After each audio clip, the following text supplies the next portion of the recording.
बिस्मिल्लाहिर्रहमानिर्रहीम, अस्सलाम वालेकुम। उम्मीद है कि आप सब खैरियत से होंगे। आज हमारी एपिसोड नंबर 8 और this is a journey which I am sharing with all of you to improve something, to learn something.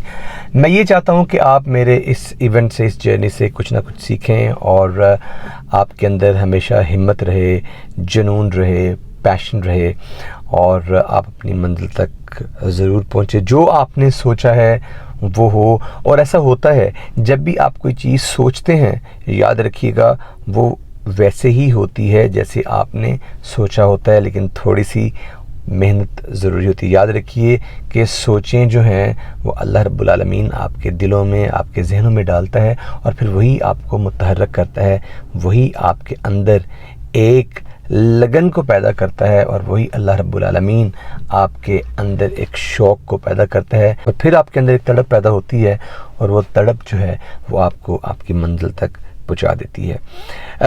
ये जो जर्नी है कि मैंने इंग्लिश कैसे सीखी, मैंने अपनी कम्युनिकेशन कैसे बेटर की और ये उसमें कौन कौन से लोग शामिल थे और मैंने कौन कौन सी मुश्किलात का सामना किया। साइकोलॉजिकली भी मैं आपको बताऊंगा कि कौन कौन सी मुश्किलात आई। कभी कभी मैं फ्रस्ट्रेट हो जाता था कि ये ज़बान मुझे नहीं आनी, लेकिन फिर कोई ना कोई चीज़, कोई ना कोई बंदा, कोई ना कोई टीचर मुझे हिम्मत देता था कि नहीं, don't give up, you would definitely learn it, only you need to be a passionate। आपके अंदर जो क्रेज़ है वो ज़िंदा रहना चाहिए। तो ये जो वर्ड्स होते थे ये मुझे हौसला देते थे और मैं अपनी मंजिल की तरफ रवां दवां रहता था और फिर मैंने एंड ऑफ द डे काफ़ी चीज़ें सीख लीं। आज भी सीख रहा हूँ और सिखाने की भी कोशिश कर रहा हूँ कि चलें मेरे जो मुझे आता है उससे कोई ना कोई मुस्तफ़ीद हो सके, किसी ना किसी को फ़ायदा मिल जाए। एक वाक़या शेयर करूँगा कि मैं 11th या 12th क्लास में था, तो I was trying to learn, क्योंकि ये एक प्रोसेस है लर्निंग का, ये एक दिन में हल नहीं होगा। ये अंग्रेज़ी ज़बान या कोई भी आप चीज़ स्किल सीखना चाह रहे हैं तो उसका ताल्लुक़ 1 या 2 दिन से नहीं है, उम्र लगती है। आप सीखते जाएं, आप इम्प्रूव करते जाएंगे और सीखने के अमल को मत छोड़ें। तो बुक हमेशा मेरे साथ होती थी, तो रात को पढ़ता पढ़ता सो जाता था। तो एक दिन बड़ा फ्रस्ट्रेट हो गया कि I will not be able to speak English, तो मैं उस फ्रस्ट्रेशन में सो गया। बड़ी मुश्किल सोया, नींद भी नहीं आ रही थी और तकरीबन 1-1:30 बजे आँख खुल गई और मैंने वो बुक देखी और मैं फिर पढ़ना शुरू हो गया कि नहीं, मुझे सीखना है। मैं शीशे के करीब गया और मैंने अपने आप से बातें करना शुरू कर दी कि नहीं मोहसिन, तुम्हें जो तुमने एम बनाया उस एम को तुमने पूरा करना है। तो दैट वाज रियली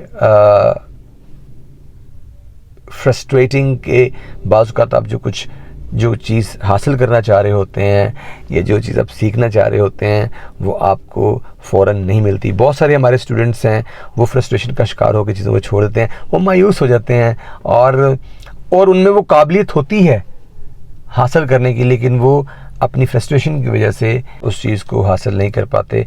तो यहाँ पे मेरी एक एडवाइस है कि आप फ्रस्ट्रेट ना हुआ करें, आप मायूस ना हुआ करें, आप हारा ना करें, हार माना ना करें। ये हार कोई भी चीज़ नहीं है और ये हमारे अंदर ही है। जीत भी हमारे अंदर है, हार भी हमारे अंदर है। आपने कौन सी चीज़ हासिल करनी है, that is entirely up to you.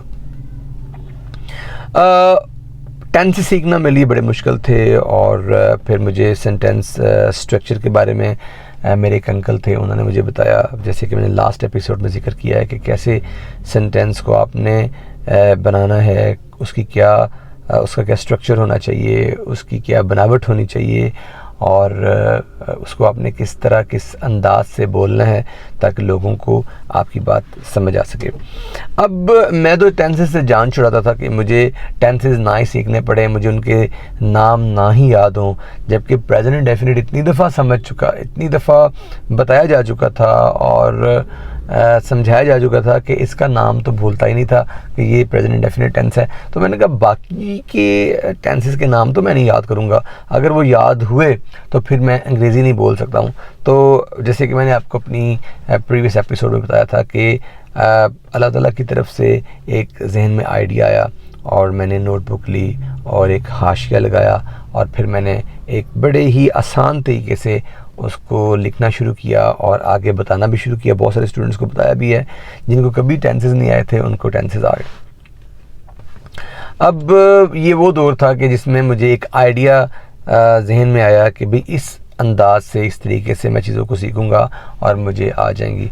तो मैंने क्या किया, मैंने तरतीब को बिल्कुल गुड़मुड़ कर दिया, बिल्कुल उसको मैंने मिक्सअप कर दिया कि अब मैंने टेंसेस को इस तरतीब से नहीं पढ़ना जिस तरतीब में बुक्स में होते हैं या लोग बताते हैं, जो एक आम कन्वेंशनल वे है, उस अंदाज से नहीं मैं सीखूँगा, मैं अपने अंदाज से सीखूँगा। तो मैंने क्या किया कि मैंने एक वर्ड लिया कि चुका को हम इंग्लिश में क्या कहेंगे या लिया को हम इंग्लिश में क्या कहेंगे। तो मैंने उसको सर्च करना शुरू कर दिया।